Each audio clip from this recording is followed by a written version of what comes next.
Marcus Reed stood before a half-circle of strangers, hands moving through the air with practiced fluidity. The afternoon light filtered through the community center's tall windows, casting long shadows across worn linoleum floors that had seen decades of footsteps.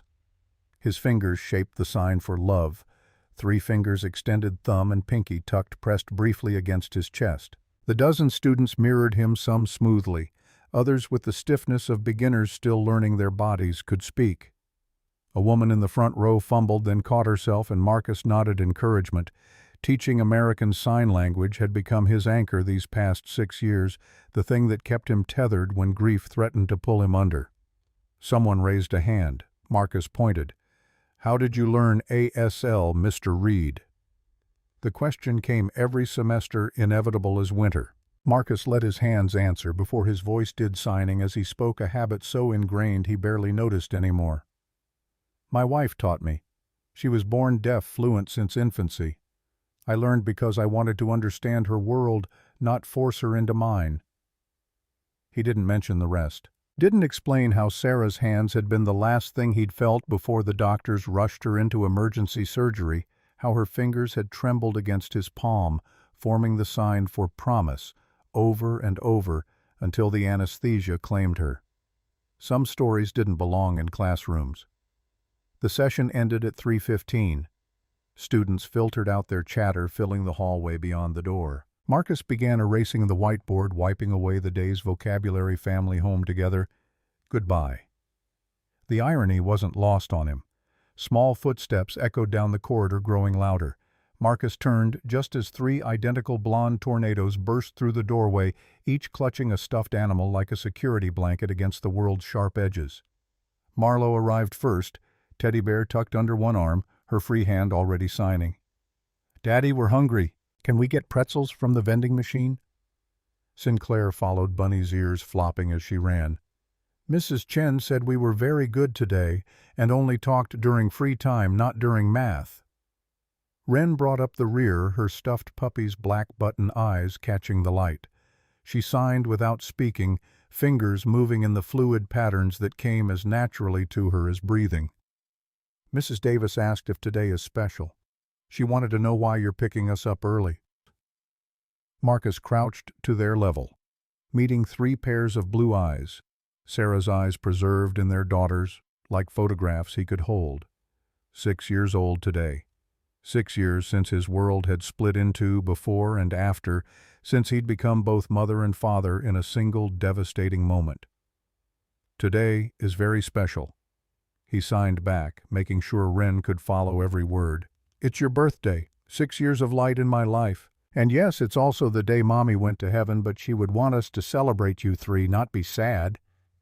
Marlo's face scrunched, processing this duality. She'd grown up with birthday candles and cemetery flowers, forever intertwined. "Can we still visit Mommy's stone?" "Tomorrow, Bug.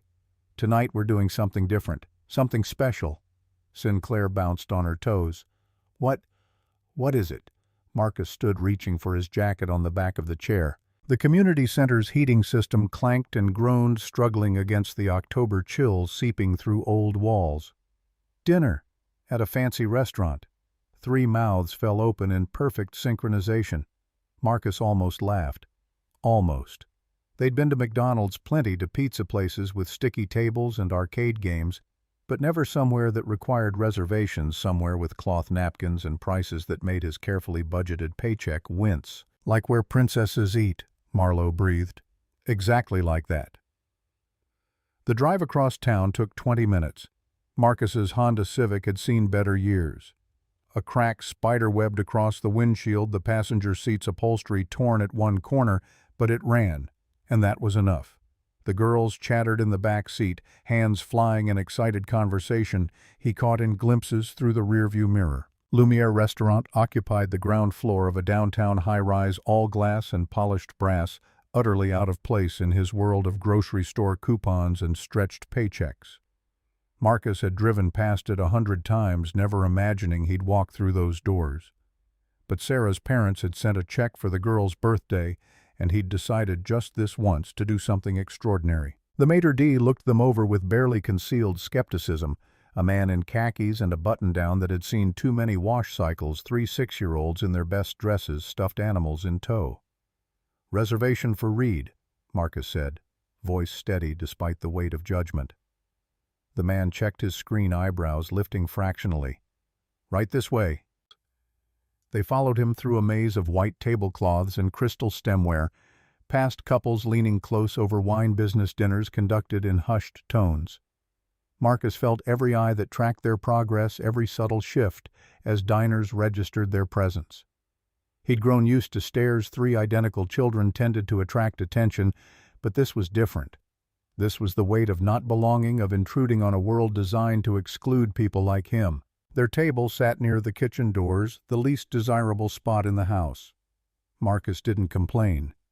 He settled the girls in their chairs, helped them spread napkins across laps, and tried to ignore the prices on the menu when it arrived. A server materialized, young and practiced in the art of professional courtesy that masked boredom. "Good evening. Can I start you with some drinks?" Marcus ordered water for everyone, conscious of the budget already stretching thin. The server disappeared. Around them, the restaurant hummed with the sounds of expensive normalcy. Silverware on china murmured conversations, the distant clink of a wine bottle returning to its bucket. Marlowe's hands moved in the space between them. "Daddy, would Mommy like this place?" Marcus looked at his daughter, at the hope written across her face. Sarah would have hated it, actually. Too pretentious, too aware of its own importance. But Sarah would have loved being here with them, would have found ways to make the girls laugh, would have turned the whole evening into an adventure. "Mommy would love anywhere that had you 3 in it," he signed back. Sinclair studied the menu, puzzling over words she couldn't quite read yet. "What's consommé?" "Soup. Very fancy soup." "Can we get the chicken fingers?" Marcus scanned the children's menu, found the item, and suppressed a wince at the $18 price tag. "Sure, sweetheart." Wren had been quiet, her puppy clutched tight against her chest. Now her hands formed careful shapes. "Is it okay to be happy today?" The question drove straight into Marcus's heart like a blade between ribs. He reached across the table, touched her small hand gently. "It's more than okay. It's what Mommy would want most in the whole world. She knew every second she carried you 3. She loved you then, and she loves you now. That's why we celebrate, because you're her gift to me, and I get to unwrap that gift every single day." Tears pricked his eyes, but he blinked them back. Not here, not in front of the girls on their birthday. The server returned, took their orders with mechanical efficiency. Marcus requested the least expensive pasta on the adult menu, watched the numbers add up in his head. Rent was due next week. The electric bill sat unpaid on his kitchen counter. But this moment, these smiles on his daughter's faces, this mattered more than any spreadsheet. While they waited for food, Marcus pulled out his phone, scrolled to the photo album he'd curated over years. Pictures of Sarah holding infant triplets in the hospital just hours before surgery, laughing at a beach they'd visited the summer before her pregnancy, signing to the camera with her whole body expressing joy. He passed the phone to Marlowe, who studied each image with the intensity of someone trying to memorize a face she'd never seen with waking eyes. "Tell us the story." Sinclair asked the one they'd heard dozens of times but never tired of hearing. "About how you and Mommy met." Marcus leaned back in his chair, aware that nearby diners might overhear, not caring. "I took an ASL class in college because I needed language credits and it fit my schedule. Your Mommy was the teacher's assistant. First day of class, she stood at the front of the room and signed her introduction, and I didn't understand a single word. But I understood everything." "What did you understand?" Marlowe asked, following the familiar script. "That I was looking at the most beautiful person I'd ever seen, that I wanted to learn her language, her world, every single thing about her. So I studied harder than I'd ever studied anything, stayed after class, asked questions, made mistakes. Your Mommy was patient with me even when I signed 'I'm pregnant' instead of 'I'm embarrassed' in front of everyone." The girls giggled, a sound Marcus would bottle if he could preserve it against the inevitable march of time that would turn them into teenagers, then adults, then strangers with lives he could only glimpse. Wren's hands formed the question she always asked at this point. "Did Mommy know you loved her?" "I told her in the clumsiest ASL you've ever seen, probably signing that I wanted to eat her shoes or something equally ridiculous. But she understood. She always understood what I meant, even when my hands said something else." The food arrived, interrupting the story at its natural pause. 3 plates of chicken fingers, 1 bowl of pasta that would constitute tomorrow's lunch as well. The girls attacked their meals with enthusiasm, ketchup soon decorating napkins and fingertips. Marcus watched them more than he ate, cataloging this moment for the mental archive he kept. Marlowe's concentrated frown as she cut her chicken into precise pieces. Sinclair's tendency to eat all of one thing before moving to the next. Wren's quiet contentment, requiring no words. Across the restaurant, movement caught his eye. A woman in a red dress, elegant and severe, sitting at a corner table with a little girl who looked about the girl's age. The woman's blonde hair was pulled back in a style that suggested boardrooms and power lunches. But it was the little girl who held Marcus's attention.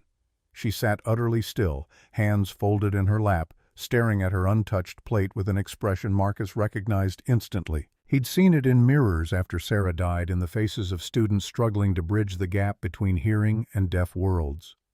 Loneliness. The kind that hollowed you out from the inside. Marlowe followed his gaze, then elbowed Sinclair, who elbowed Wren. 3 heads swiveled in unison. "Daddy," Marlowe whispered, "that girl is using sign language." Marcus watched more carefully. The little girl's hands moved small and tentative, forming signs toward her mother. The woman signed back, though her movements carried the careful precision of someone who'd learned ASL as an adult, not absorbed it through childhood. The girl's hands shaped a familiar pattern. "Can we go home?" The mother's response, "Don't you want dessert? They have chocolate cake." The girl's shoulders slumped, a gesture of defeat that transcended language. Sinclair was already sliding out of her chair. "Girls, wait!" Marcus started, but they were gone, 3 identical determinants marching across polished floors toward the corner table. He watched, half rising from his seat, as his daughters approached complete strangers with the fearless confidence of children who'd never learned that the world might not welcome them. Marlowe spoke first, but all 3 signed in perfect synchronization. "Hello, my name is Marlowe. This is Sinclair and Wren. We saw you signing. Do you want to be friends?" The restaurant noise seemed to pause, or maybe that was just Marcus's perception narrowing to this single moment. The little girl in the red dress stared at his daughters, her eyes widening with something between shock and desperate hope. Then her hands moved fast and enthusiastic. "You can sign. Really sign. You're not pretending." "Our mommy was deaf," Sinclair explained, hands and voice working together. "Our daddy taught us her language so we could know her even though she's in heaven." The woman in red had frozen her face, cycling through emotions Marcus couldn't quite read from across the room. He navigated between tables, arriving just as Wren signed her usual shy introduction. "I'm Wren. We saw you sitting alone and thought maybe you'd like company. Everyone should have friends on birthdays." "I'm so sorry," Marcus said, addressing the woman.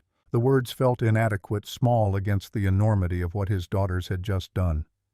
"They saw your daughter signing and they don't have a lot of opportunities to meet other kids who use ASL." The woman looked at him, and Marcus felt the full weight of her attention. She was younger than he'd initially thought, mid-20s perhaps, with eyes that held the particular exhaustion of someone carrying too much for too long. "Don't apologize." Her voice came out rough, as if she hadn't used it much today. "Please, don't apologize." The little girl was signing rapidly to Marlowe now, a conversation unfolding in hand, shapes and expressions. Marcus caught fragments, favorite colors, favorite animals, questions about the stuffed toys. "I'm Marcus Reed," he offered. "These 3 troublemakers are mine.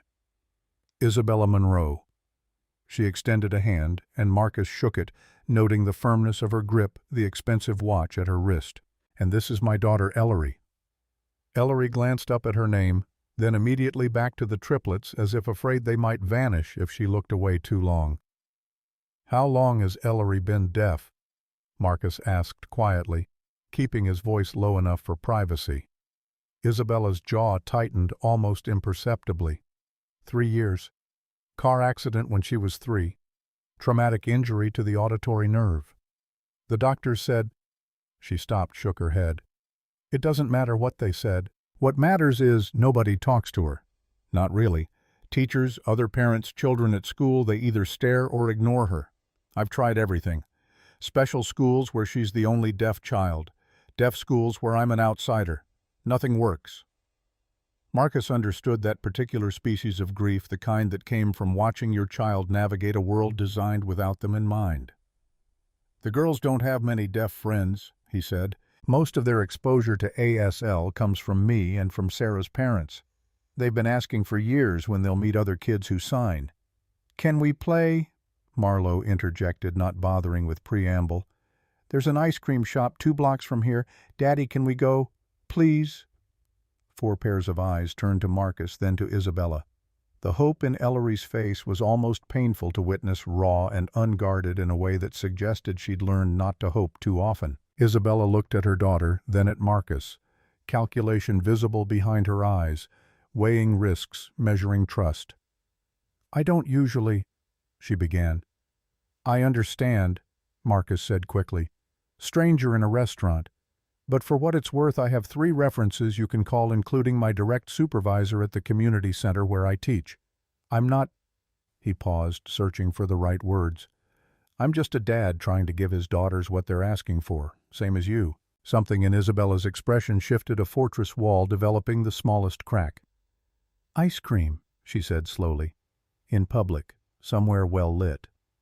The place I'm thinking of is always crowded this time of night, right on Main Street." "Okay." She turned to Ellery, signing as she spoke. "Would you like to get ice cream with your new friends?" Ellery's face transformed, joy breaking across her features like sunrise after a long night. Her hands flew through a response too rapid for Marcus to catch entirely, though he gathered the essential message. "Yes, yes, 1,000 times, yes."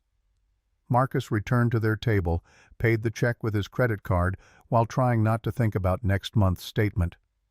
The girls bounced with barely contained energy, already forming plans in quick signed exchanges that made them look like a flock of birds coordinating flight patterns. The walk to the ice cream shop took 10 minutes. October air had turned crisp, carrying the first real bite of approaching winter.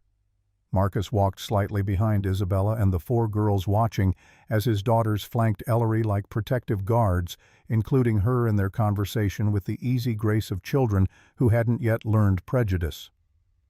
Sinclair explained about their stuffed animals, how each one had a name and personality and specific bedtime requirements. Ellery listened with rapt attention, signing questions that Marlowe answered with enthusiasm. Wren, typically the quietest, seemed energized by having another child who communicated primarily through signing. Isabella walked stiffly, her posture suggesting someone prepared for danger from any direction. Marcus recognized that stance.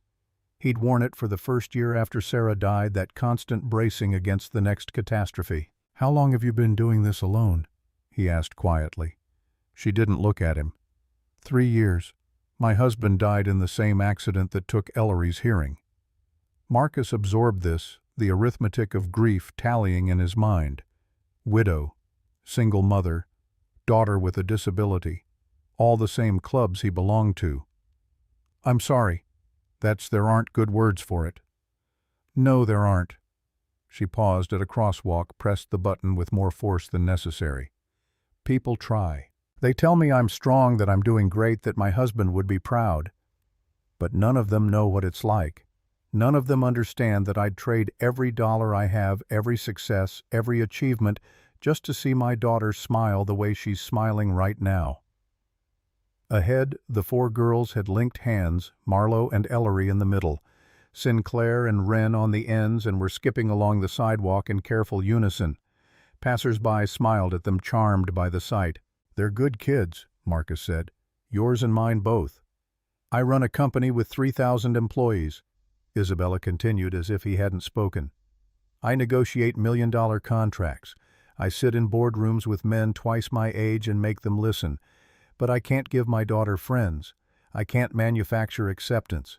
I can't fix the fact that she's different in ways that make people uncomfortable. Different isn't broken. I know that, you know that. But the world— She gestured vaguely at the street around them, encompassing everything. The world hasn't figured it out yet. The ice cream shop blazed with fluorescent light, packed with families enjoying the evening. The girls rushed inside, pressing their faces against the glass display case, debating flavors with serious concentration. Marcus ordered for his three. They always got the same things, predictable as seasons, while Isabella conferred with Ellery in sign language, patient and attentive, in a way that made Marcus's chest ache with recognition. They found a table near the window. The four girls squeezed onto one side, leaving the adults to occupy the other. Marcus watched his daughters explain to Ellery the proper technique for eating an ice cream cone, lick around the edges first to prevent dripping, save the cone for last, with the solemnity of experts sharing trade secrets. "This is the kindest thing anyone's done for us in 3 years," Isabella said quietly.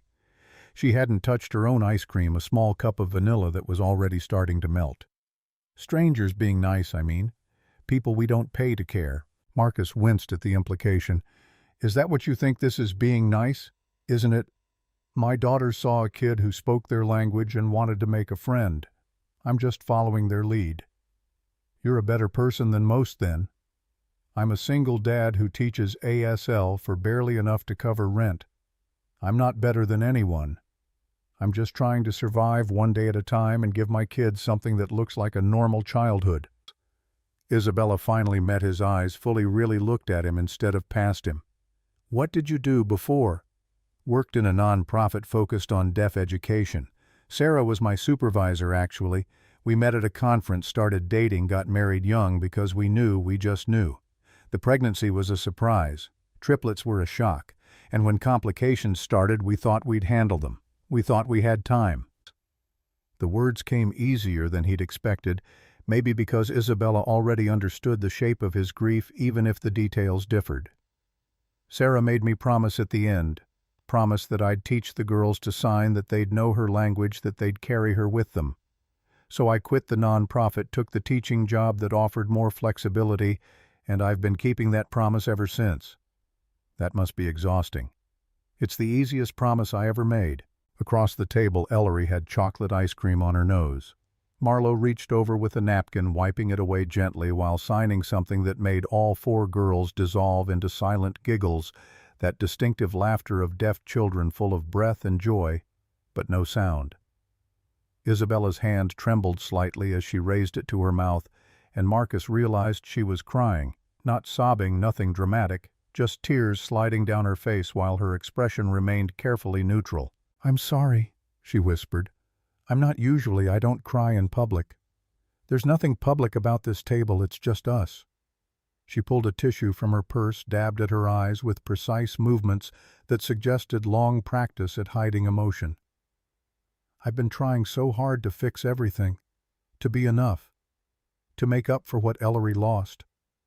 And I can't. No matter how much money I throw at the problem, no matter how many specialists I hire, I can't give her what your daughters just gave her in 5 minutes.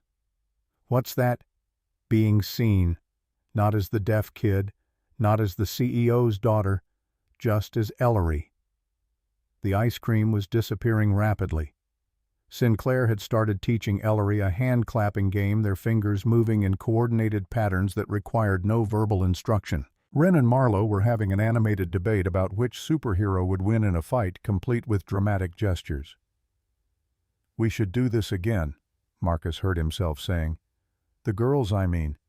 They should get to be friends." Isabella looked at him with something like wariness. "You don't know me. I could be anyone. You're a mother who loves her daughter and wants her to be happy. That's all I need to know. I'm also a CEO of a tech company. I have a very public profile. My life is complicated in ways that—" She stopped, seemed to reconsider. "I don't want to bring that complication into your world. My world already has 3 6-year-olds and whatever chaos they generate daily. How much more complicated could it get? A smile flickered across her face, brief as lightning. You'd be surprised. They exchanged phone numbers, a gesture that felt simultaneously momentous and ordinary. Just two parents coordinating playdates for their kids, nothing more than that. The walk back to the restaurant parking lot felt different than the walk there. The girls chattered the whole way, planning their next meeting before the first had even ended.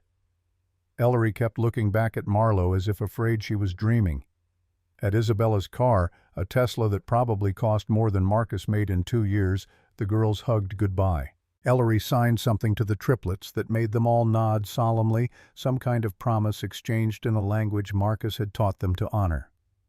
"Saturday?" Isabella asked. "There's a park near where we live. Riverside Park. Do you know it?" Marcus knew it. Nice neighborhood. Houses that cost what he'd earn in several lifetimes. 1 o'clock. 1 o'clock. He helped his daughters into the Civic, buckled them in while they continued signing to each other about the evening's events. The drive home took them through parts of the city where streetlights flickered and storefronts had bars on windows. Home was a rented duplex in a neighborhood gentrification hadn't reached yet, with paint peeling from the porch and a landlord who fixed things only when legally required. Marcus carried Wren inside while Marlo and Sinclair bounded ahead, their energy somehow renewed despite the late hour. Bedtime took an hour, pajamas, teeth brushing the arrangement of stuffed animals in their proper positions. Each girl needed individual time, individual attention, individual reassurance that they were loved. Marlo clutched her teddy bear, studying Marcus with Sarah's too perceptive eyes. "Daddy, did you like Ellery's mommy?" Marcus smoothed her hair back from her forehead. "She seemed very nice. She looked at you the way you used to look at Mommy in videos." "Sweetheart, we just met her." "I know. But maybe Mommy sent her to us. Maybe Mommy knew you were sad and wanted you to have someone." Marcus kissed her forehead, unable to form words around the sudden tightness in his throat. In Sinclair's room, technically all one room they'd divided with curtains and careful arrangement, Sinclair had a different question. "Is Ellery's mommy rich?" "What makes you ask that?" "Her car, her dress, the way the restaurant people acted like she was important." "Yes, I think she has money." "Does that matter?" Marcus sat on the edge of her bed, considering how to explain class and economics to a 6-year-old. "It matters in that we come from different worlds. She has resources I don't have. But it doesn't matter when it comes to being friends. You four connected because you share something more important than money. ASL, understanding. The feeling of being different and wanting someone who gets it." Wren's bed was last. She'd already arranged. Her puppy had her hands folded on top of her blanket, waiting. Always the quiet one, the observer, the child who processed everything internally before releasing it in careful, considered signs. Today was a good birthday. Her hands formed in the dim light from the hallway. "I'm glad, baby girl. But I saw you were sad at dinner, when we were talking about Mommy."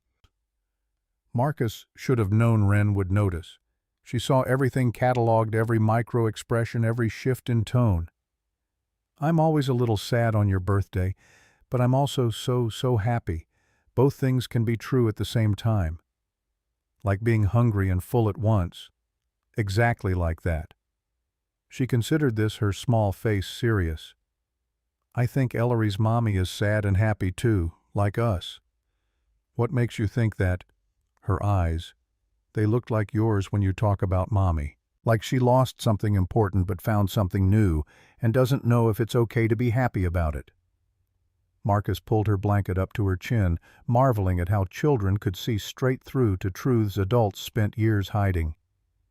"You're very smart, you know that." "Mommy was smart. You said she could read people's hands like books." "She could. And you're just like her." Alone in his own bed later, Marcus stared at the ceiling and thought about Isabella Monroe's eyes, the way she'd cried silently over ice cream while her daughter laughed.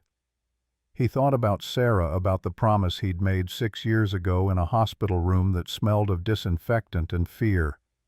He'd sworn to protect their daughters, to keep Sarah's memory alive, to never let grief win. But Sarah had also made him promise something else right at the end, when speaking took too much strength, and her hands could barely form the shapes. "Don't lock your heart because of me. Open it. Let someone in who deserves it." He'd signed back that he would, lying because she needed to hear it, never believing he'd have to make good on the promise. His phone buzzed on the nightstand, a text from an unknown number. "Thank you for tonight. Ellery hasn't stopped signing about it. She's asleep now with a smile on her face. I haven't seen that in 3 years. Isabella." Marcus typed back slowly, thumb moving across the screen. "The girls are the same. Already planning Saturday in intricate detail. See you then." 3 dots appeared, disappeared, appeared again. "See you then." Marcus set the phone down, rolled onto his side, and stared at the framed photo on his nightstand. Sarah, heavily pregnant, signing "I love you" to the camera. She looked impossibly young, impossibly alive. The image always made him ache with the particular pain of knowing something was about to end, even as the moment was frozen in eternal present tense. "I met someone today," he said to the photograph, speaking aloud in the dark. "Her daughter is deaf. She's alone like I'm alone. The girls already love her kid. And I—" He stopped because putting it into words felt like betrayal, even though Sarah had released him from any obligation to eternal mourning. "I don't know what I'm doing.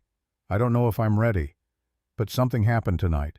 Something that felt like maybe the universe trying to tell me it's okay to stop just surviving." The photo offered no answers. Only Sarah's eternal smile, her hands forever forming the words he'd needed most. Outside his window, the October night had turned truly cold. Marcus pulled the blanket higher, closed his eyes, and let exhaustion pull him down into dreams where Sarah taught Isabella to sign, and their daughters played in gardens that existed only in the country of sleep. Saturday would come, and with it whatever came next in a story he'd stopped believing could have new chapters. Saturday morning arrived, wrapped in the kind of autumn sunshine that made promises it couldn't keep warm, light cold air, the world caught between seasons.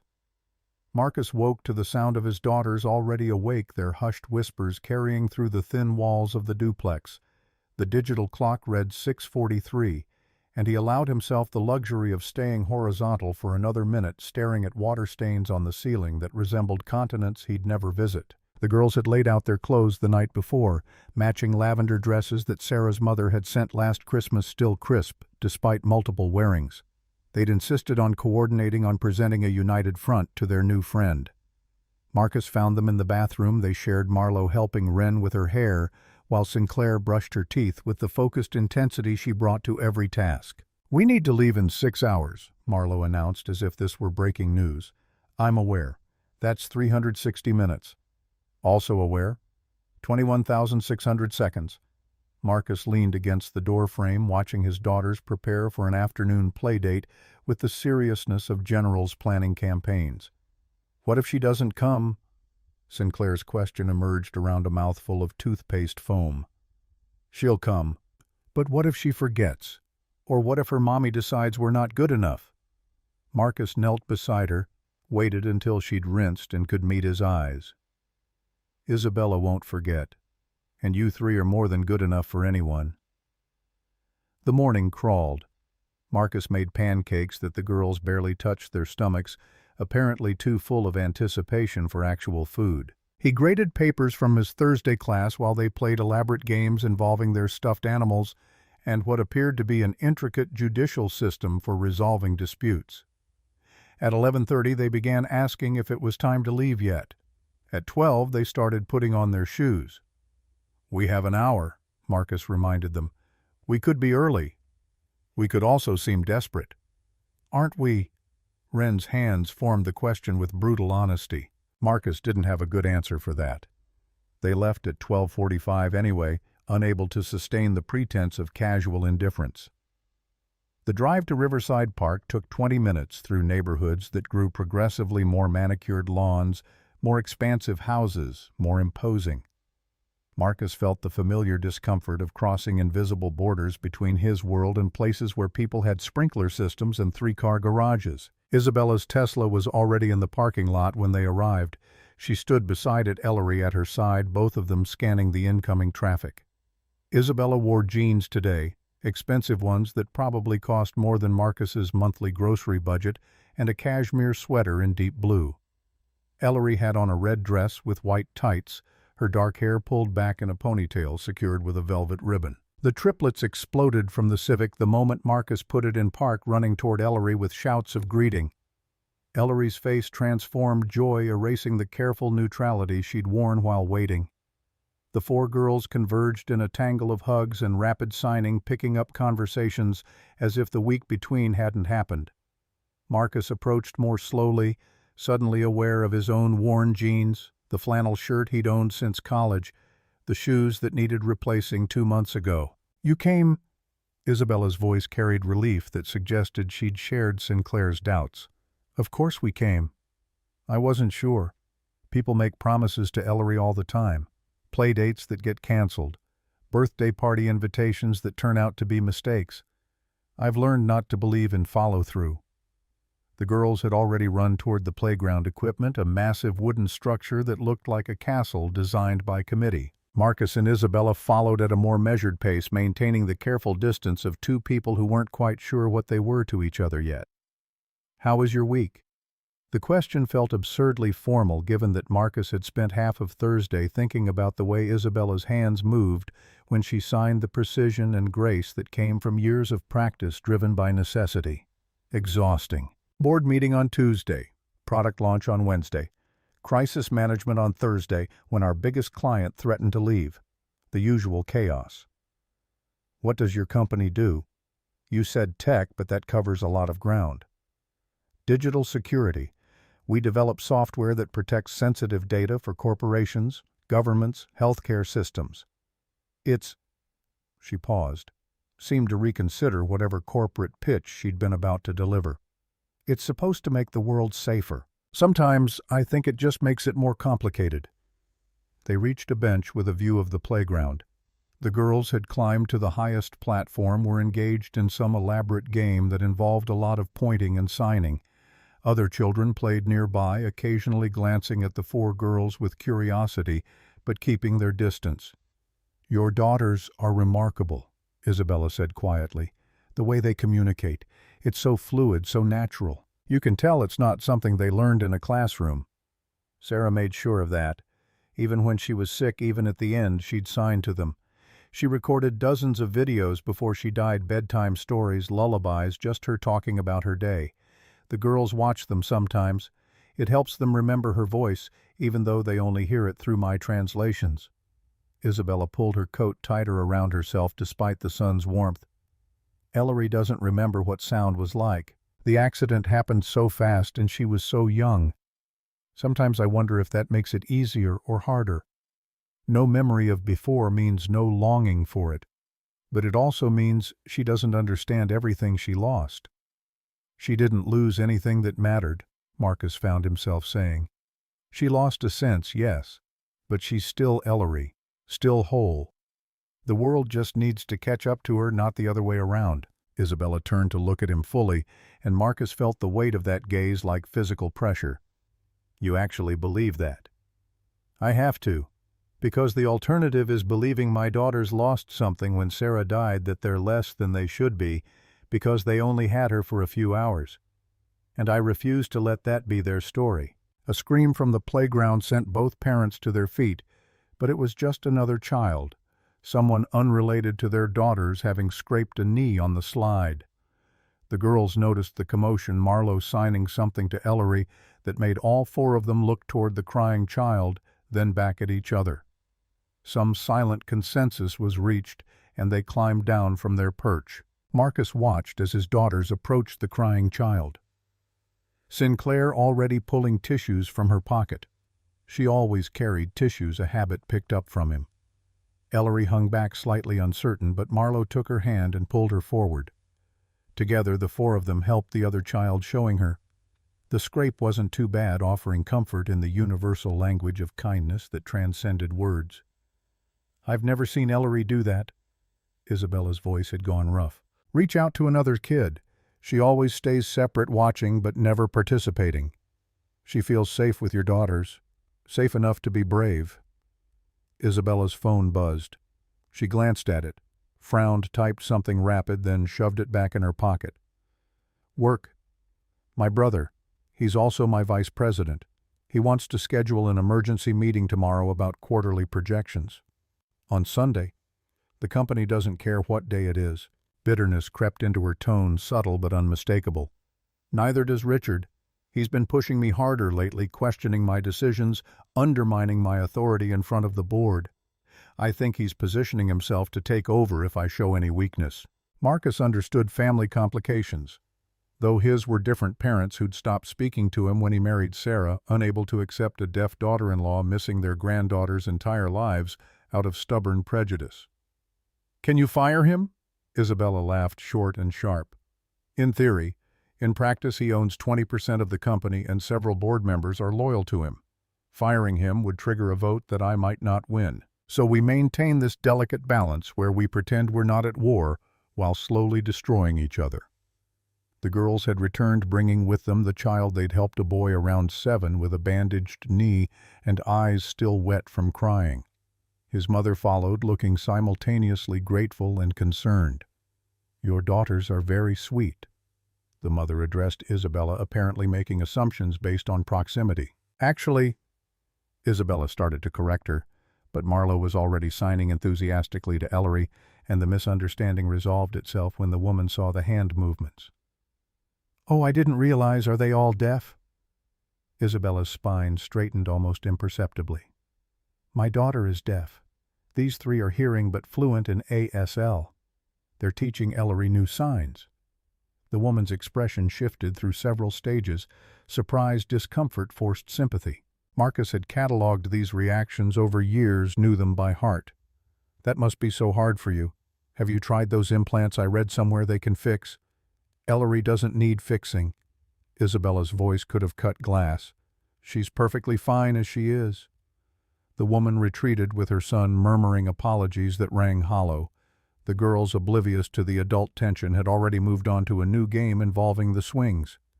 Isabella's hands trembled slightly. She crossed her arms, tucking them close to her body. I hate that. The pity.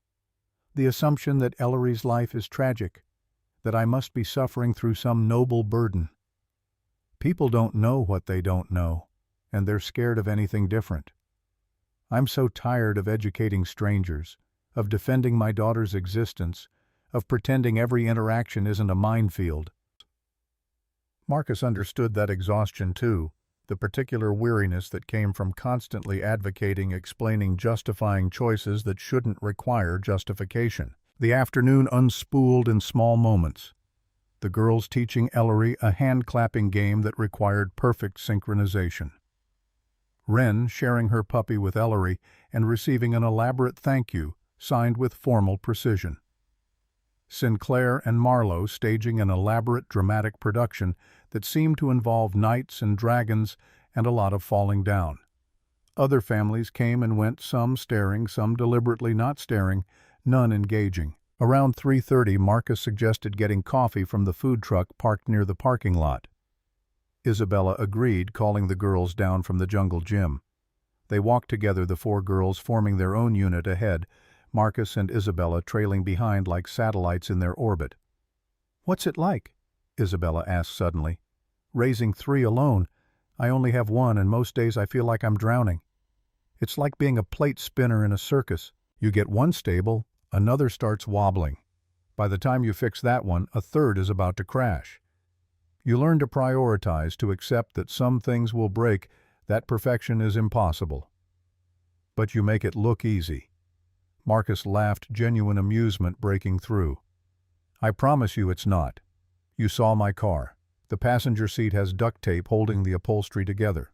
I meal prep on Sundays because otherwise we'd eat cereal for every meal. Last month I forgot Marlowe had a school project due, and we spent 2 hours at midnight building a diorama of the water cycle out of cardboard and food coloring.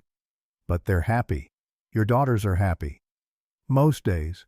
Some days they cry because they miss their mother and I have no answers that help. Some days they fight over stupid things and I want to lock myself in the bathroom.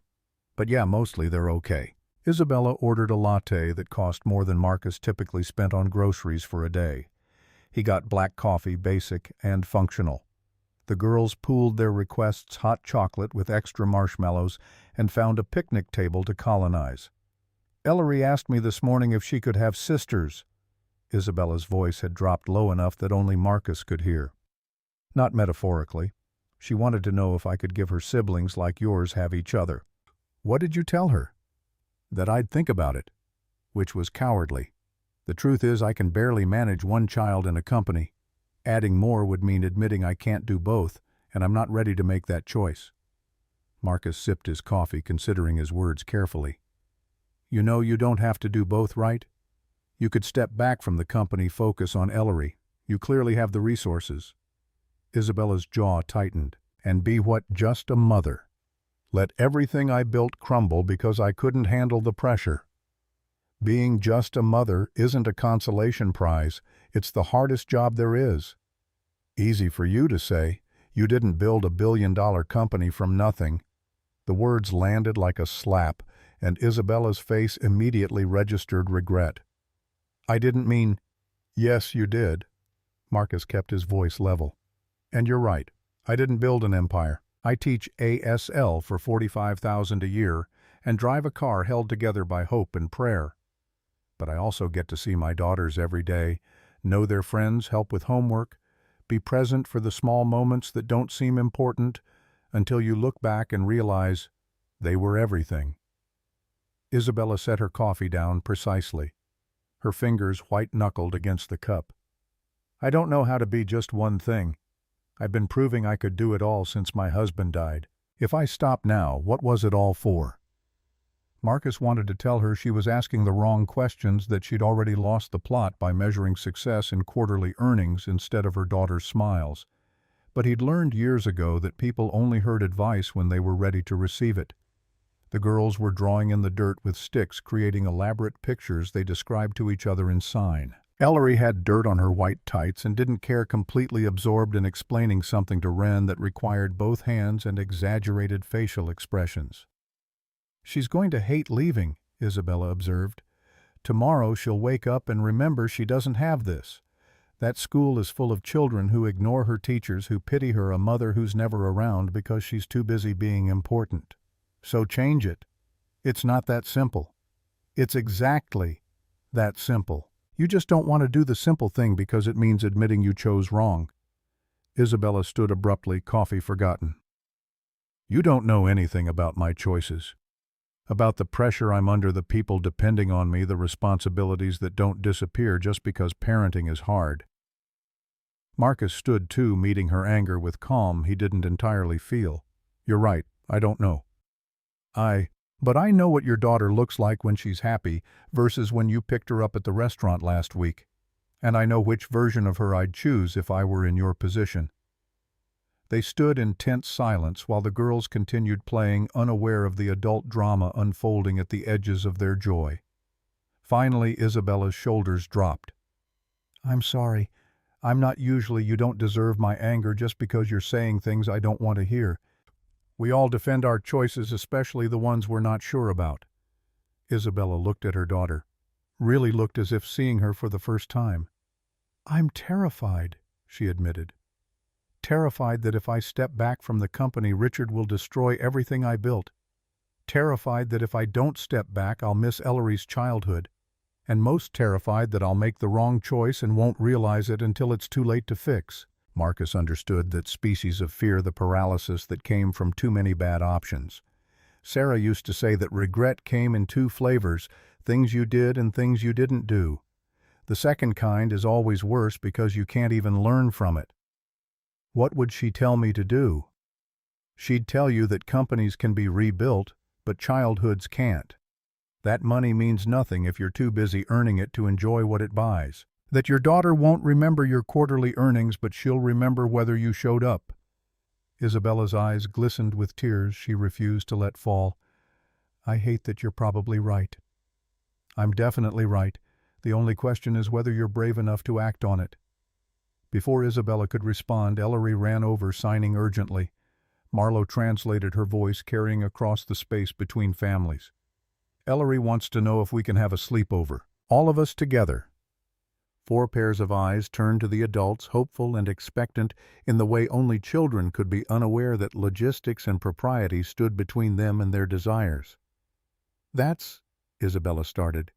"A great idea," Marcus heard himself finishing. "But we'd need to plan it properly. Make sure everyone's comfortable." Sinclair bounced on her toes.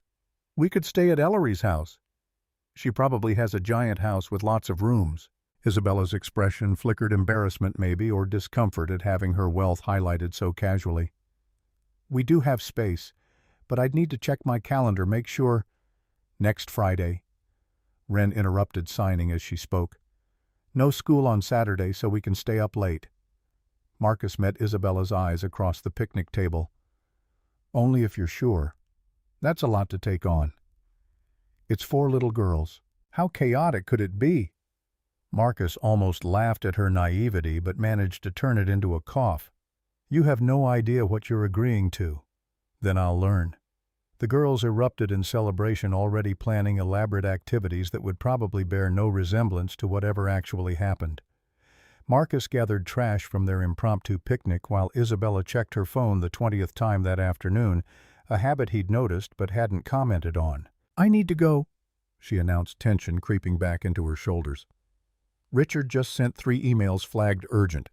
If I don't respond, he'll use it as evidence of my negligence. On a Saturday afternoon at a park with your daughter. The company doesn't recognize boundaries between work and life. I learned that the hard way. Getting Ellery to leave required negotiations worthy of international diplomacy. Promises were extracted. Hugs exchanged, a schedule for next Friday's sleepover tentatively established. Ellery clung to Marlowe until the last possible moment, signing a promise to text using the messaging app Marcus had helped Isabella install that converted sign language to emoji. Driving home, the triplets replayed every moment of the afternoon in exhaustive detail, their hands flying in the back seat as they debated who had climbed highest, whose hot chocolate had the most marshmallows, what Ellery's house might look like. "Daddy," Marlowe's voice cut through the chatter. "Are you going to marry Ellery's mommy?" Marcus nearly swerved into the next lane. "What, no? We just met her last week." "But you like her." "I barely know her." "You looked at her the way you look at mommy in pictures." This again. Marcus gripped the steering wheel tighter, searching for words that wouldn't lie but also wouldn't encourage 6-year-old matchmaking fantasies. "Isabella is a nice person who I respect. We're friends because you 3 are friends with Ellery. That's all." "But you could marry her," Sinclair pressed. "Then Ellery would be our sister for real." "That's not how it works." "Why not?" "Because adults don't get married just so their kids can have siblings. Marriage it's complicated." Wren's hands formed careful shapes in the rearview mirror. "Mommy would want you to be happy. She said so in the video. The one you think we don't know about." Marcus's throat constricted. The video Wren referenced had been Sarah's final message to him, recorded 2 days before the emergency C-section. He'd watched it exactly once then, hidden the file deep in a folder he pretended didn't exist. "How did you find that—" "We were looking for the birthday video from when we turned 3. We found the other one by accident." Marcus pulled into their driveway, killed the engine, and turned to face his daughters. "That video was private." "We know. We're sorry," Marlowe offered, genuinely contrite. "But Mommy was right. You should be happy. And you smiled more today than you have in forever." Marcus had no response to that. No defense against 6-year-olds who saw through every wall he'd constructed. He ushered them inside through the routine of dinner preparation and homework they'd somehow accumulated over the weekend. But Marlowe's observation lingered unwelcome and accurate. He had smiled more today. The week that followed developed its own rhythm. Text messages with Isabella became daily occurrences. First, just logistics about Friday's sleepover, then expanding into conversations about work, frustrations, parenting challenges, the 1,000 small moments that made up their separate lives. Marcus found himself waiting for her messages, checking his phone between classes in a way he hadn't done since high school. Tuesday evening his phone rang instead of chimed. Isabella's name on the screen sent his pulse jumping inexplicably. "Hey, I need advice." Her voice carried stress like a physical weight. "Richard called an emergency board meeting for Thursday. He's pushing a vote to restructure the company, which is code for reducing my authority. I think he's finally making his move." Marcus settled onto his couch phone, pressed to his ear, listening as Isabella outlined a corporate drama he only partially understood. But he grasped the essentials. Her brother wanted her power had been building. Alliances was using her devotion to Ellery as evidence she couldn't handle the job. "What do you want to do?" Silence stretched across the line. "I don't know. Fight, probably. Rally my supporters, show Richard he can't win. But I'm so tired of fighting. Tired of proving myself to people who will never be satisfied. And for what? So I can keep a title that requires me to sacrifice everything else." "Then don't fight." "You can't mean that." "Why not? You said it yourself, you're miserable. The job is eating you alive. Ellery barely sees you. What are you actually protecting?" Isabella's breathing filled the silence, rapid and shallow. "Everything I built. My husband's legacy. The company we started together." "Daniel's dead." Marcus spoke gently but firmly. "And I say that as someone who understands. Sarah's dead. We can honor their memories without letting those memories run our lives. That's easy to say from the outside. It's harder to say from the inside, which is why you need to hear it. Isabella, you're one board meeting away from having the choice made for you. At least if you walk away on your terms, you control the narrative. Walk away. Just abandon everything.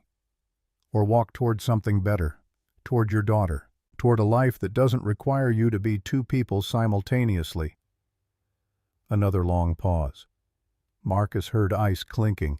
She was pouring a drink, probably standing in her undoubtedly enormous kitchen, staring at walls that cost more than his annual salary. "I'll think about it. That's all I'm asking." "Marcus." "Yeah. Thank you for being honest.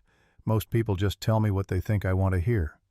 "I'm not most people." She laughed, and the sound eased some knot in his chest he hadn't realized had formed. "No, you're definitely not." Thursday afternoon, Marcus was grading papers when his phone buzzed with a news alert. He almost ignored it. He'd learned to avoid most news, finding it depressing and useless, but Isabella's name caught his eye. "Hart Digital CEO Isabella Monroe resigns effective immediately. Brother Richard Monroe named interim CEO." Marcus stared at the headline, rereading it 3 times to make sure he'd understood correctly. The article was brief, professional, quoting a press release about pursuing new opportunities and spending more time with family. No mention of board battles or corporate intrigue. His phone rang before he could decide whether to text or call. "You quit." No greeting, just the bald statement. "I did." Isabella's voice carried something he hadn't heard before. Lightness, maybe. Relief. "Walked into the board meeting, delivered my resignation, and walked out before Richard could even process what happened." "How do you feel?" "Terrified. Exhilarated. Like I just jumped off a cliff and I'm either going to fly or crash, and I won't know which until I hit bottom. For what it's worth, I think you made the right choice. Check back with me in 6 months. If I'm completely unraveled, I'm blaming you." "Fair enough. The sleepover's still on for tomorrow, right? I need something to focus on that isn't the 17 missed calls from business reporters." "Still on. I'll bring the girls around 7. "Marcus, I'm scared. I've been CEO since I was 22. I don't know who I am without that title." "You're Ellery's mother. Start there." Friday evening arrived with the kind of anticipation that made the girls vibrate with barely contained energy. They'd packed bags with enough supplies for a week-long expedition despite the sleepover lasting exactly 12 hours. Marcus drove through neighborhoods that grew progressively more exclusive until Isabella's address led them to gates, actual gates requiring a code to enter. The house beyond was everything Marcus had imagined, and worse, sprawling modern architecture, floor-to-ceiling windows, a driveway that could park a dozen cars. This was Isabella's world, the one he didn't belong in, made manifest in steel and glass. Isabella answered the door in yoga pants and an oversized sweater, her hair in a messy bun, looking more like a college student than a recently resigned CEO. Ellery bounced beside her, practically glowing with excitement. The girls disappeared immediately, Ellery leading them on a tour that Marcus suspected would take considerable time given the house's size. He stood awkwardly in the entryway, overnight bag in hand, feeling acutely out of place. "I ordered pizza," Isabella announced, "and rented 3 movies the girls picked out, and bought enough snacks to feed a small army. I may have overcompensated." Welcome to parenting. Overcompensation is the default setting. She led him through rooms that belonged in magazines, all carefully curated beauty with no evidence anyone actually lived there. The kitchen alone was bigger than Marcus's entire duplex, gleaming appliances that probably cost more than his car. "I know what you're thinking," Isabella said quietly. "I doubt that. You're thinking this is obscene, that no one needs this much space, this much luxury."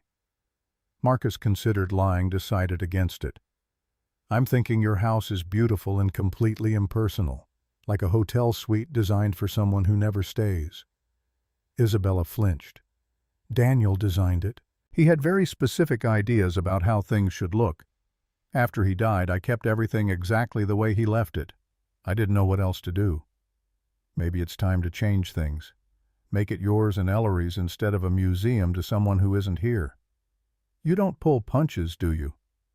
Life's too short for anything else." 6 weeks had passed since the first sleepover at Isabella's mansion. 6 weeks of careful phone calls and chaperoned playdates, and pretending their relationship existed solely for the benefit of 4 little girls who'd decided they were sisters. Marcus had gotten skilled at ignoring the way his pulse jumped when Isabella's name appeared on his phone screen, at maintaining appropriate distance even when everything in him wanted to close the gap. The board meeting happened on a Thursday, which meant Marcus learned about Isabella's resignation the same way the rest of the world did, through a breaking news alert that made his phone buzz during his afternoon ASL class. He excused himself, stepped into the hallway and read the statement 3 times before believing it. Isabella Monroe, CEO of Heart Digital since age 22, had resigned effective immediately. No explanation beyond corporate platitudes about pursuing new opportunities and spending time with family. His hands shook as he dialed her number.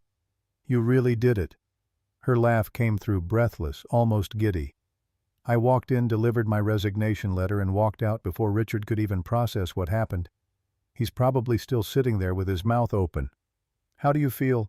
"Like I just jumped off a cliff. Terrified and exhilarated and waiting to see if I land or crash."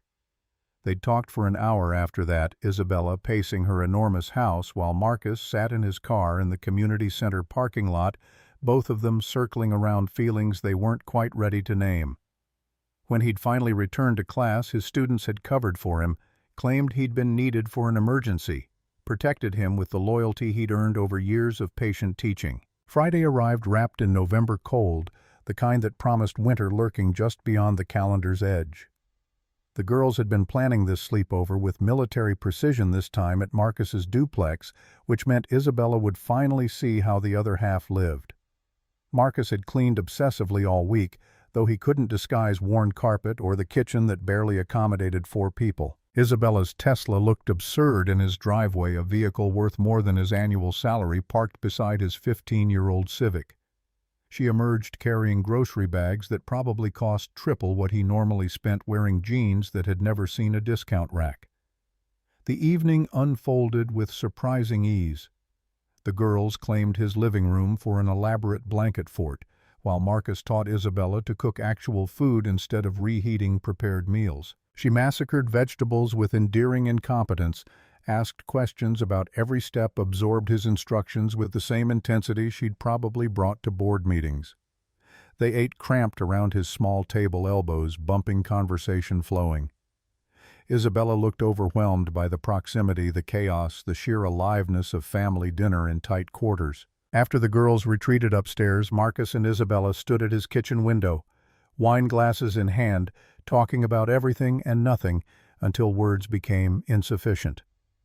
The kiss happened without planning, without preamble. One moment they were standing apart, the next, Isabella had closed the distance, and her mouth was on his urgent and desperate and tasting of wine and 6 years of loneliness finally finding outlet. When they'd pulled apart, both breathing hard, Isabella's hands had trembled against his chest. "We can't do this, not with the girls upstairs." "Then we wait. Take it slow." She'd left shortly after, but not before exchanging promises to figure out what this was, what it could become. Marcus had fallen asleep that night with hope burning in his chest for the first time since Sarah died. Sunday shattered that hope into pieces sharp enough to draw blood. His phone erupted with calls from numbers he didn't recognize. 17 missed calls before noon, all from reporters who'd somehow learned about his friendship with Isabella. The voicemails ranged from politely inquisitive to aggressively demanding, but all circled the same questions. Were they dating? Had their relationship influenced her resignation? What did a community center teacher offer a billionaire CEO? Isabella faced worse. By her count, she'd received 43 calls from various media outlets, all fishing for scandal in the waters of her personal life. Richard leaked it. Her voice carried exhaustion that went bone deep. "He's trying to undermine my resignation by making it about romantic scandal instead of professional choice. What do we do? Nothing. We don't confirm, don't deny. Within a week, some other story will replace us." But Isabella's confidence proved catastrophically misplaced. By Monday morning, the story had metastasized across business news, social media, anywhere people gathered to dissect the lives of the wealthy and fallen. The headlines grew progressively worse with each iteration. Hart Digital's fallen queen inside Isabella Monroe's secret romance with struggling teacher. The articles danced around defamation laws, implying without stating, suggesting without confirming. They detailed Marcus's modest salary. His status as widowed single father painted him as either opportunistic gold digger or Isabella's catastrophic lapse in judgment, depending on which narrative served the outlet's agenda. Tuesday brought consequences. Patricia called Marcus into her office wearing the expression of someone about to deliver news she hated. The board met this morning. They're concerned about reputational damage. Donors are asking questions about that teacher involved with Isabella Monroe. Until this settles, they want you to take leave. You're suspending me for having friends. I'm protecting the center's funding. I'm sorry, Marcus. 2 weeks minimum, possibly longer. The girls faced their own scrutiny. Marlo came home crying after classmates asked if her daddy was dating a billionaire. Sinclair got into a shouting match defending Isabella's honor. Wren simply stopped signing in public, retreating into protective silence. Wednesday evening, Marcus sat in his darkening living room while the girls slept upstairs, staring at his phone and the decision it represented. He could call Isabella, tell her they needed distance until the storm passed. Protect his daughters from scrutiny they didn't deserve. Choose safety over possibility. His phone rang before he could make the choice. Isabella's name lit the screen. "I'm coming over." "Isabella, it's 9:30. "I don't care. We need to talk, and I'm not doing it over the phone." She arrived 20 minutes later, still wearing what she'd probably worn all day, yoga pants and an oversized sweater hair and a messy bun, looking nothing like the polished CEO from magazine covers. Marcus led her to the kitchen, poured coffee neither of them would drink, and waited. Richard isn't stopping. Her hands wrapped around the mug like seeking warmth from a dying fire. "He's feeding stories to reporters, providing them with details about our meetings, the sleepovers, everything. He's building a narrative that I quit because I was too distracted by romance to run the company properly." Why does he care? He got what he wanted. He's CEO now. Because destroying me isn't enough. He needs me humiliated, needs everyone to believe I failed. And he's using you, using us to do it. Marcus leaned against the counter, arms crossed. "So we give him nothing. We stop seeing each other until interest dies." Isabella's head snapped up. "Is that what you want?" "I want my daughters to have normal lives. I want them to go to school without being interrogated. I want—" His voice cracked. "I want to be with you, but not if it costs them their childhood." Isabella set down her mug with deliberate care. I've spent 3 years letting fear make my decisions. Fear of failing Ellery, fear of losing the company, fear of being judged. I'm done. If Richard wants a war, I'll give him one, but I'm not sacrificing this," she gestured between them, "for his vendetta." "What are you proposing?" "Transparency. We stop hiding, stop pretending we're just parents coordinating playdates. We confirm we're together and dare anyone to make it scandalous." "That's incredibly brave and potentially disastrous." "Probably both. But I promised myself when I quit that I'd stop living for other people's approval. I'm choosing you, Marcus. The question is whether you're choosing me." Marcus crossed the kitchen in 2 strides, cupped her face in his hands, and kissed her with 6 years of loneliness and need pouring into the contact. When they broke apart, Isabella's eyes glistened with tears she refused to let fall. "I'm choosing you. But if this backfires, if the girls get hurt, then we'll handle it together. That's what partnership means." Thursday morning, Isabella posted on social media for the first time since her resignation. A simple photograph, her and Marcus with the 4 girls taken at the park weeks earlier, everyone laughing at something outside the frame. The caption was equally simple. "Family isn't always biology. Sometimes it's who shows up, who stays, who teaches your daughter that different isn't broken. I'm grateful for all of it." The post went viral within hours. Comments ranged from supportive to viciously cruel, but the narrative had shifted. This wasn't secret scandal. This was 2 people building something new from the wreckage of loss. Marcus's phone buzzed with a text from Patricia. "That was either brilliant or career suicide. Board meeting tomorrow. Be ready." Friday's board meeting happened without Marcus present, but Patricia called him immediately after. "They voted. You're reinstated effective Monday." Apparently, several major donors contacted the board after Isabella's post threatened to pull funding if we punished you for having a personal life. "You've got powerful friends now." Marcus felt relief and resentment in equal measure, relief at keeping his job, resentment that it took billionaire intervention to protect him from consequences of simply existing. That evening, all 6 of them had dinner at Isabella's house. The girls ran wild through rooms designed for showing rather than living, their laughter echoing off surfaces that had been silent too long. Marcus and Isabella cooked together in her enormous kitchen, their movements developing the synchronization of practice. "Richard's lawyer sent paperwork today." Isabella stirred sauce with unnecessary violence. "He's contesting my exit package, claiming breach of contract. It'll be months of litigation, possibly years." "Let it. You've got resources to fight, and he's already lost the only thing that matters." "What's that?" "You. He thought destroying your reputation would destroy you, but you're standing in your kitchen cooking dinner for your daughter. You've already won." Isabella set down the spoon, turned to face him fully. "I'm falling in love with you. I tried to keep it friendly and appropriate. But watching you with the girls, seeing how you've built a life from nothing, learning that strength doesn't require hardness." She stopped, swallowed.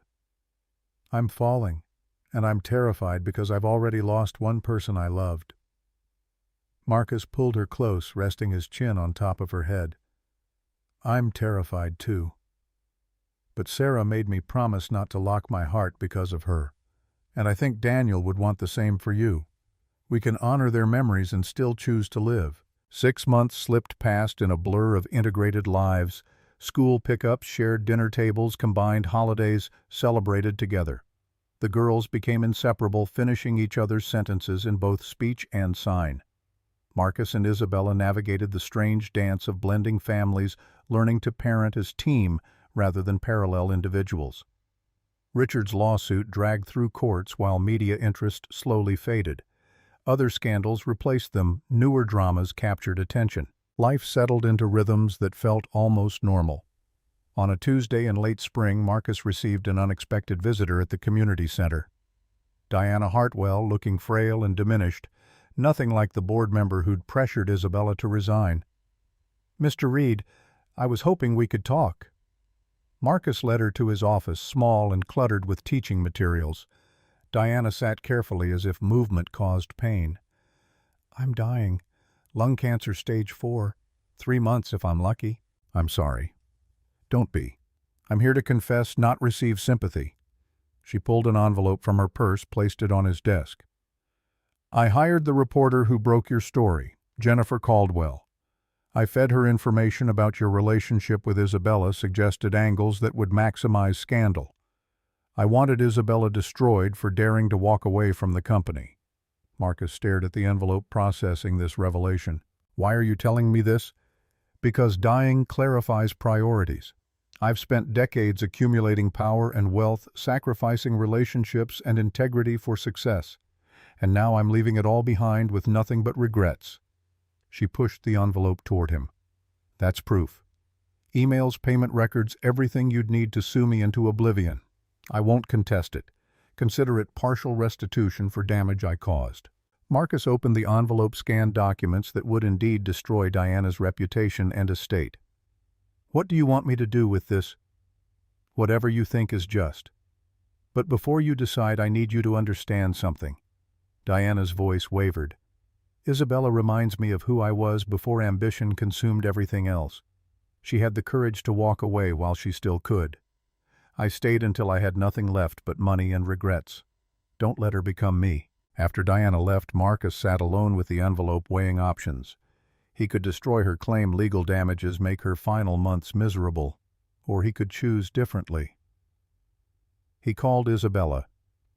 Diana Hartwell just confessed she orchestrated our media nightmare, gave me proof, essentially handed me her fortune. Silence stretched across the line. What are you going to do? I'm going to shred it. She's dying, Isabella. Revenge won't undo what happened, but mercy might teach our daughters something valuable. You're a better person than I am. I'm just someone who's learned that holding grudges only poisons the person carrying them.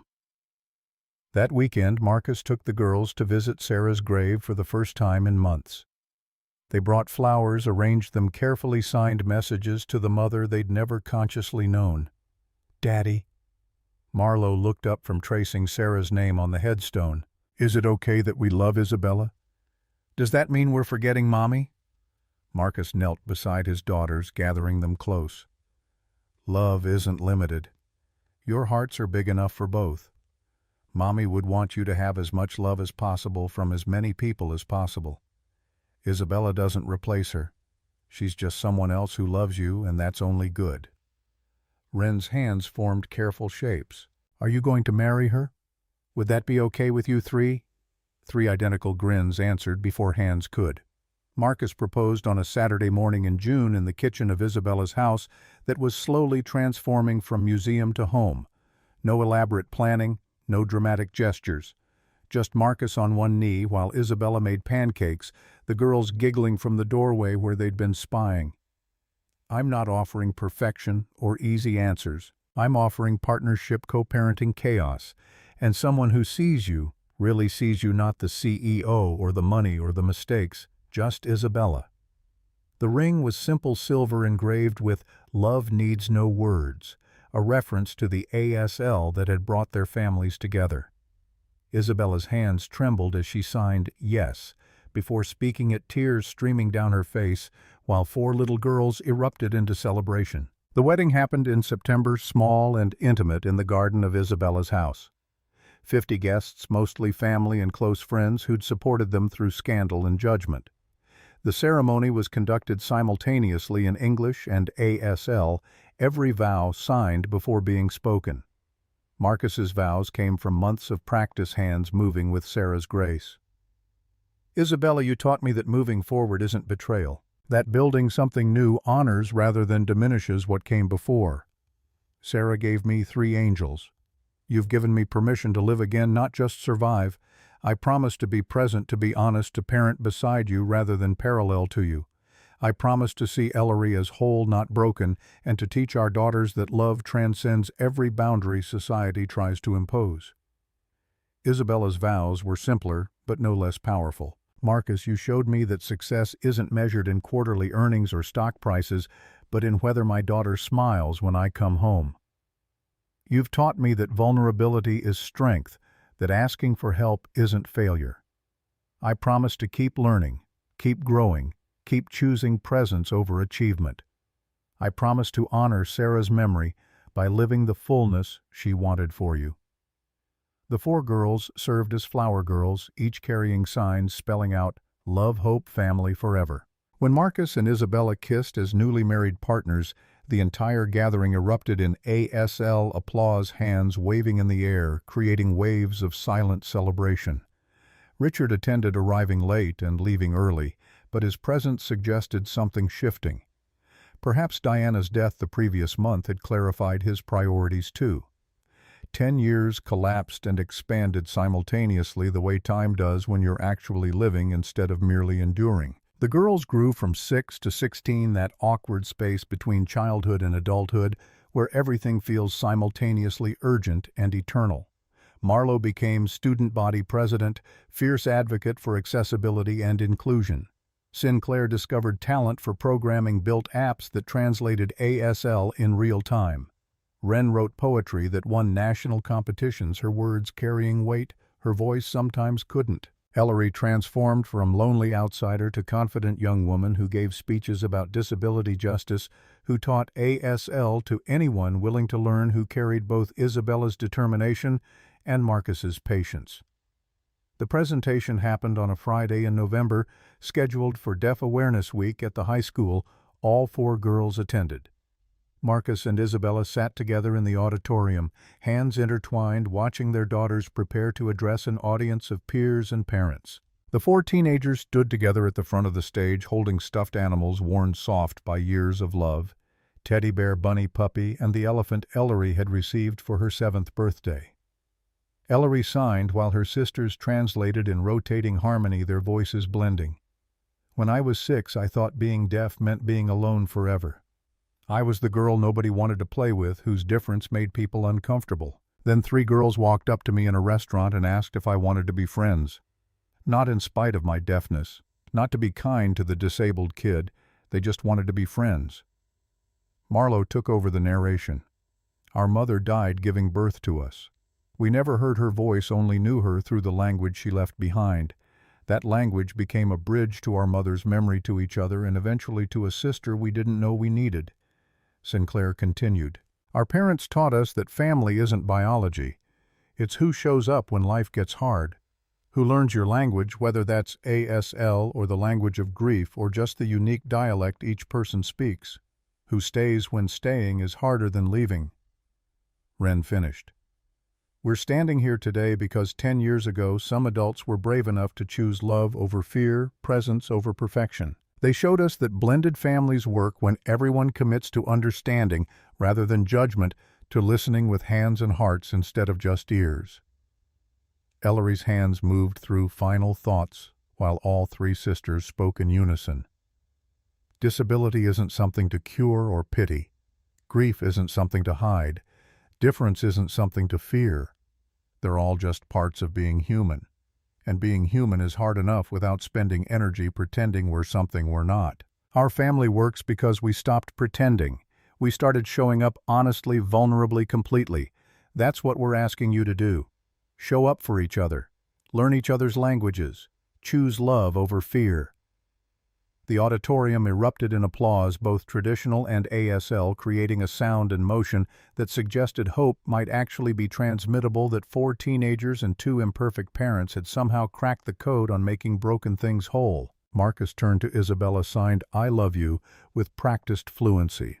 She signed back, "Always," her eyes bright with tears that came from joy rather than sorrow. Behind them, Richard sat with his wife and 2 young daughters, teaching them basic signs he'd learned over years of slow reconciliation.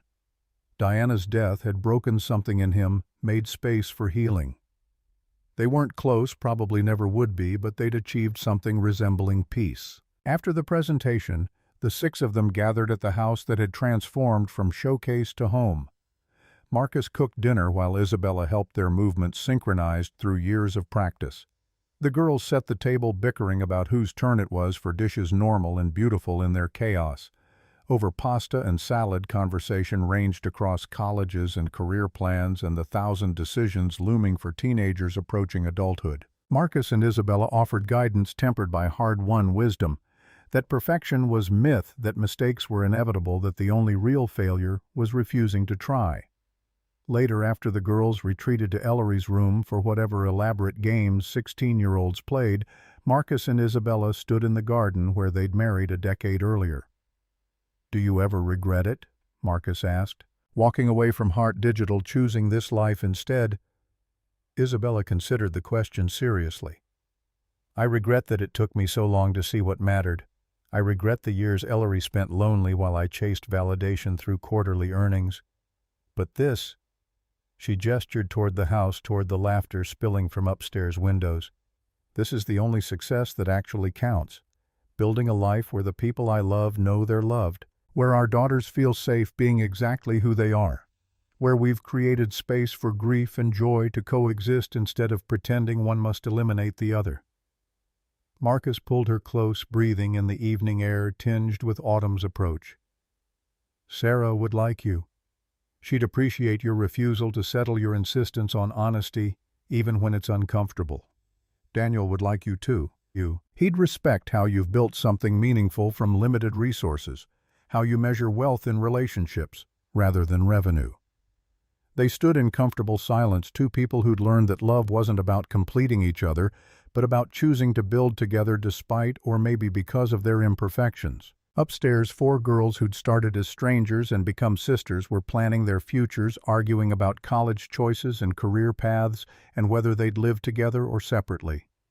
Their voices carried on the evening air a symphony of hope and possibility. Marcus and Isabella had learned what Sarah and Daniel never got the chance to teach them, that grief doesn't end, but it transforms, that broken things can heal into new shapes, that family is whatever you build when you're brave enough to keep building despite fear.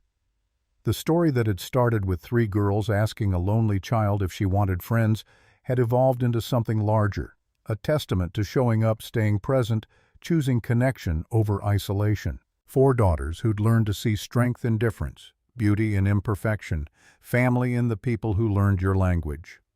Love didn't need words, as Marcus's ring had promised 10 years earlier. It just needed people willing to listen with more than their ears, to speak with more than their voices, to build bridges across every divide that society insisted was permanent. That night, Marcus fell asleep beside his wife in the bedroom they'd created together in the house that had finally become home, while four daughters slept peacefully down the hall, proof that sometimes the smallest hands really do mend the biggest hearts.